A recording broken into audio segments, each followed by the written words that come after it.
Picture this. There's this canvas and it's blank.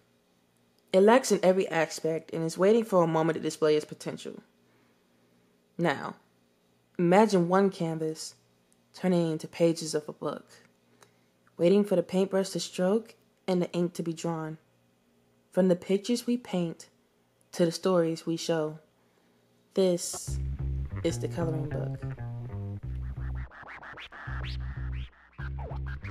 Hi, my name is Brennan. My pronouns are he, him, and his, and I am a bisexual African American. Hi, my name is James Ocean, and I am a cis man, pronouns /he/his, and I am homosexual.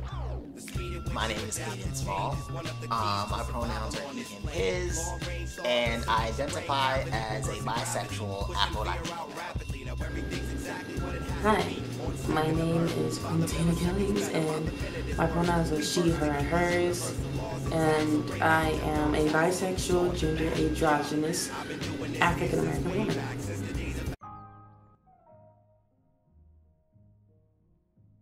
The biggest stigma I've received will be usually when I first meet people in a few weeks of getting to know each other. If they haven't picked up on it, when I do disclose to them that I am gay, they'll usually say, "Oh, you're not like the other gays. I like you because you're not loud, you're not annoying, you're not as feminine as the other gays." The biggest stigmas I say would affect me most are being what society believes is womanly, being a bisexual is known as a failure in my family, or anything LGBTQ, or just being sexualized, period. I think the biggest stigma for me would be being labeled as gay. A lot of people assume, they don't really ask you the question of where you are on the spectrum. I am a bisexual man. I do tend to like both. One of the biggest stigmas I had to face being a bisexual male and functioning in society is people not knowing what box to put me in. When you're black, people already think that you're aggressive, especially when you're a male. But when you identify as being LGBTQ, people assume that you're feminine and that you have to be weak and submissive. As you can say, they're opposites of each other. So no one really knows the box to put me in, and I don't want to get put in the box. I am who I am.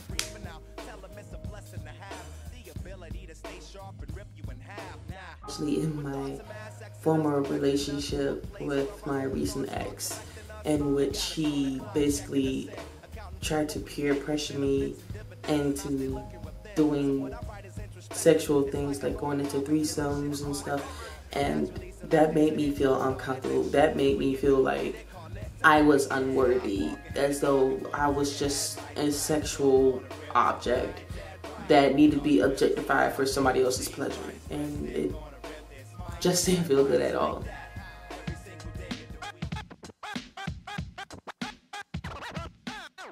When it comes to LGBTQ representation of people of color, you tend to be very polar, at least in today's society.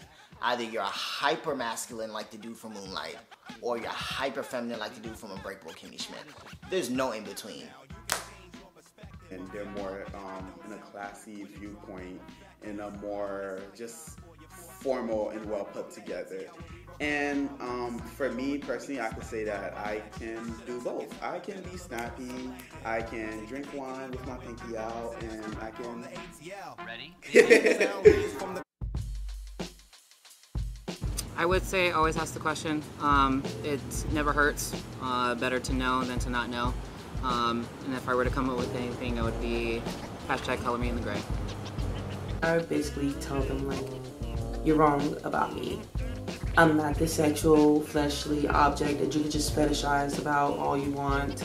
I'm not a failure, definitely not that. And I can be a woman without being feminine. I would say, color me outside of the lines, because I refuse to stay in your box. Telling someone that they're not like their other family members is not a compliment, and I'll just say I can do all sorts. I could be feminine and I can be loud, but I could also be quiet. I could do all of the above. It's not just one set of personalities you can have. It's better to live, laugh, and always stay colorful.